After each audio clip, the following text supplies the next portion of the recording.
এটা হচ্ছে চিংড়ি মাছের শুটকি। এই শুটকি দিয়ে আমি হোটেলের স্টাইলে ভর্তা তৈরি করব। এই জন্য আমি নিয়েছি, ভর্তার মেন উপকরণ হচ্ছে ধনেপাতা কুচি কুচি করে নিয়েছি, শুকনা মরিচ, পেঁয়াজ, রসুন, এগুলো সুন্দর করে ভেজে নিব। এগুলো যেমন তেমন করে ভাজলে কিন্তু হবে না, ভাজার মধ্যেও একটা আর্ট আছে। ভাজা ভালো হলে ভর্তাও ভালো হবে, স্বাদ হবে। একে একে ভেজে নিব। শুটকি মাছ আমি গরম পানি দিয়ে ভালো করে ধুয়ে পরিষ্কার করে নিয়েছি।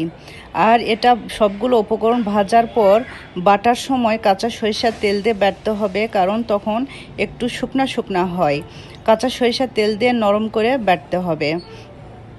আর এই মরিচটা হালকা তাপে আস্তে আস্তে ভাজতে হবে, তাহলে মুচমুচে হবে। পেঁয়াজ যখন লাল হবে তখন রসুন দেব।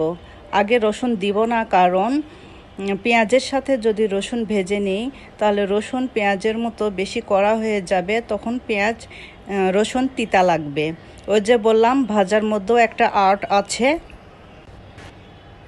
পেঁয়াজ লাল হওয়ার পর রসুন দিব, তারপর পেঁয়াজের সাথে আবার ভেজে নিব। আমি সাথে একটু জিরা দিয়েছি, লবণ দিয়েছি। ডুবো তেলে ভাজা যাবে না, অল্প তেলে ভাজতে হবে, বেশি মচমচে করা যাবে না। এখন গরম পানি দিয়ে ধুয়ে রাখা মাছ ভেজে নিব। একটু লবণ দিব, একটু হলুদ দিব, দিয়ে লাল করে ভেজে নিব। এখন ধনেপাতা ভেজে নিব লবণ হলুদ দিয়ে। এই তো মাছ আমি এরকম লাল করে ভেজে নিয়েছি। হবে 4টে কাঁচা মরিচ আর স্বাদ মতো লবণ। আপনারা চাইলে ব্লেন্ডারেও বাটতে পারেন। এটা বাটার সময় কাঁচা সরিষার তেল দিতে হবে, নরম করে বাটতে হবে। এই তো শুটকি প্রেমিকদের জন্য হোটেলের স্টাইলে শুটকি ভর্তা হয়ে গিয়েছে।